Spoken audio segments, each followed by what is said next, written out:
Всем привет, меня зовут Ильжан, я тренер команды Манула Алматы, это детская команда по американскому флаг-футболу, также игрок команды Кимэп Тайтанс и сборной Казахстана по американскому футболу. Сегодня мы будем смотреть с вами фильмы по американскому футболу и развеивать мифы или же подтверждать их. Переходим к первому фильму. Ты серьезно? Не знаю, по-моему, глупо. Сработает. Сработает. Все, по местам! Все, пошли!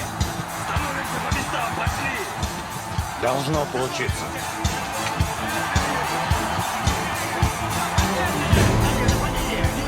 И что мы видим? Круз снова вышел на поле. Заключенные будут бороться за победу. Решился, значит. Кру пытается выправить боевой порядок, но пока с их стороны не разбериха. Давайте уже играем! Турли, сюда иди! Сдвинь сюда свой гигантский зад! Сюда, вот сюда! Давай ко мне, давай! А часики продолжают тикать. Кру, стоит взять тайм-аут. Да, да! Они же не знают, что мы делаем! Давай, пока есть время! Вижу, ты еще не очухался, И передача Дьякону. Это финт! Он бросает Кру.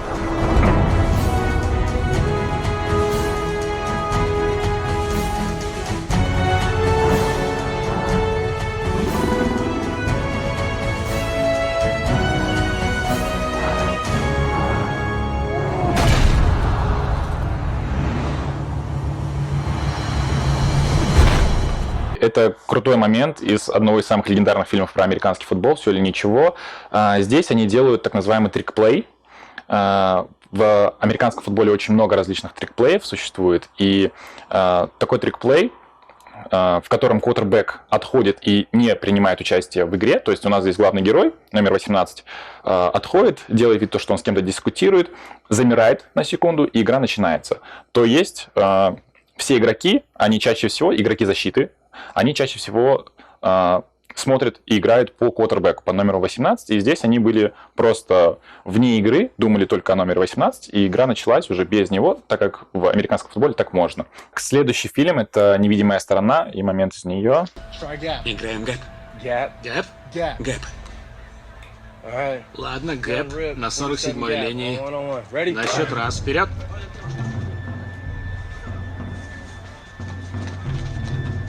Твой тренер тебя не защитит.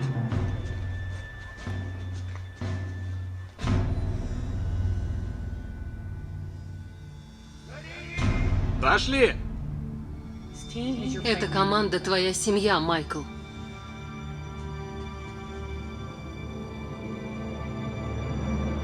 Пошли!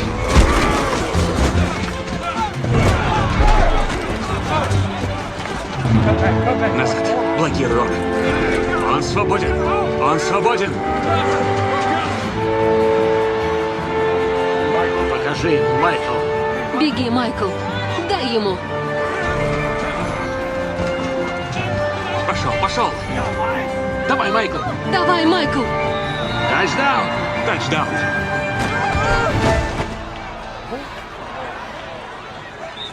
Классный момент, классный фильм.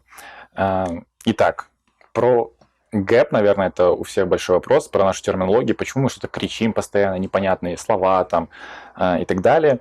Ну, в первую очередь, это зависит от стиля игры. В американском футболе сейчас в современном играется примерно 5 разных стилей, но есть два таких самых популярных. Это спред-нападение, которое сейчас играется практически везде на высшем уровне, в колледжах и вот в НФЛ. И есть также West Coast нападение, более старое. Здесь ребята играют уже в спред-нападение. И наш offensive tackle это главный герой, он является игроком линии нападения. Линия нападения нужна для того, чтобы толкать или защищать человека с мячом, да? Толкать врагов наших, да? Наших оппонентов. Здесь наш главный герой затолкал нашего defensive tackle, игрока линии защиты, просто за поле, унес его, и ребята побежали с мячом, то есть это был вынос, ребята побежали с мячом и занесли тачдаун таким образом. Все очень просто, на самом деле. Сам этот гэп — это просто так называемый в Казахстане, да, там и в более таких непродвинутых футбольных странах, это называется ран классический, или же running back draw, когда человек просто получает мяч и уже сам ищет открывающиеся окна, да, между людьми и бежит. Здесь парниша просто унес другого в соседнее село, положил его, и все супер, в принципе. И в конце мы можем заметить то, что тут у нас есть то, что судья в конце кидает ему желтый флаг. За что такое... За что ему кинули штраф? На самом деле не за то, что он его затолкал, а за то, что он его просто вывел за поле. То есть на поле вы можете сделать все, что угодно с вашим оппонентом, кроме убийства, наверное, и толчков в спину и так далее. На самом деле очень много правил. Вот. Но толкать и заталкивать людей без мяча, то есть контактировать с ними в американском футболе можно. Это, кстати, самое главное отличие от регби. Перейдем к третьему фильму «Защитник», моменту из него. Я хочу показать тебе. Человеческий мозг в жидкости полностью отсоединен от черепа человека.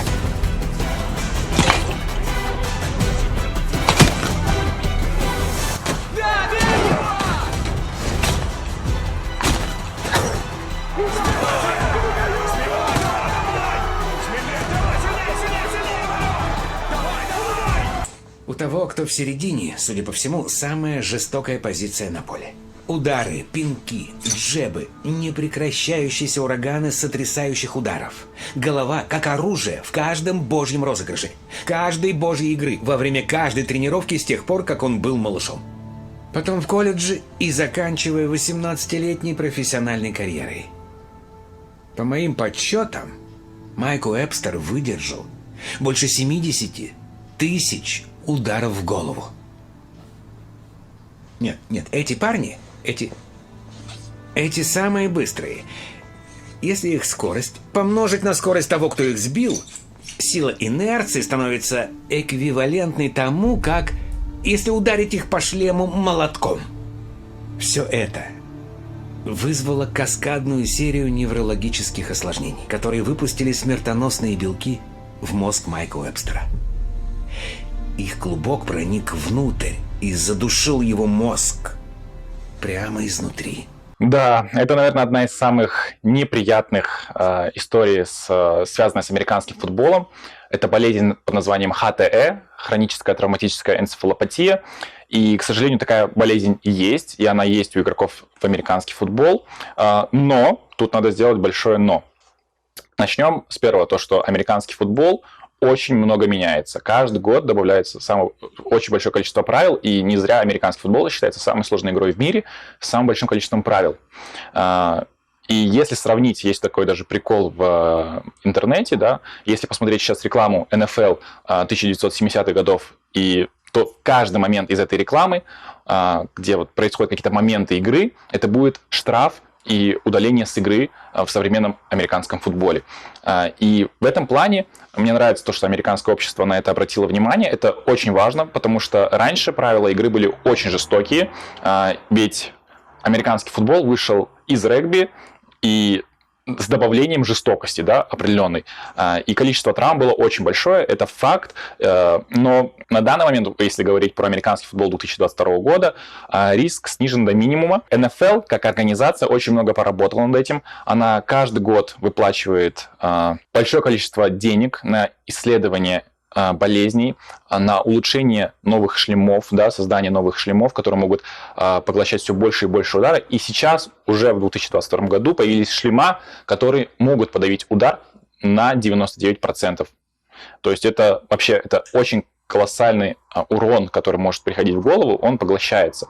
И то есть в сравнении с другими видами спорта, такие как хоккей, такие как боевые виды искусства, да, любые, тот же регби, хотя регби нельзя с этим сравнивать, там немножечко другие правила, и травм из-за этого, возможно, немножечко другие, но даже смотря на это, НФЛ является сейчас самой передовой, и вообще американский футбол является самым передовым видом спорта, в котором происходит самое большое количество правил, и самая большая безопасность, да, и самое большое внимание уделяется вообще безопасности игроков. Вот. Также здесь нужно учесть то, что он говорит про то, что ребята бьются головой, и это является инструментом битья, да, у нас в спорте, на самом деле так и было до примерно 2010-х годов, но сейчас удар голова в голову запрещен, вообще удар в голову запрещен, и шлем является в первую очередь, так написано в правилах, так написано на самих шлемах, то, что шлем не защитит вас от сотрясения мозга, но он является элементом защиты вас, да. Если вы будете, конечно, влетать своей головой во все предметы и всех людей, которые находятся у вас на пути, к сожалению, у вас может появиться ХТЭ. Но у нас в Казахстане и в странах СНГ мы в первую очередь играем это не на таком уровне, во-первых, да, и мы предупреждаем то, что вы несете ответственность за свою жизнь, и если вам нравится своей башкой биться обо все подряд, да, и ломать людей, и себе голову ломать, то, конечно, вы имеете на это право, но мы кинем вам флаг, удалим вас с игры или же забаним вас в нашей лиге, да, и все. Но как бы таких ребят мы даже сейчас в Казахстане стараемся убирать с поля, потому что таким ребятам надо или боевые искусства, или, ну, ходить к психологу, изучать их поведение. Ну все, ребята, смотрите фильмы, развивайтесь, пробуйте новые виды спорта и держат панас дар.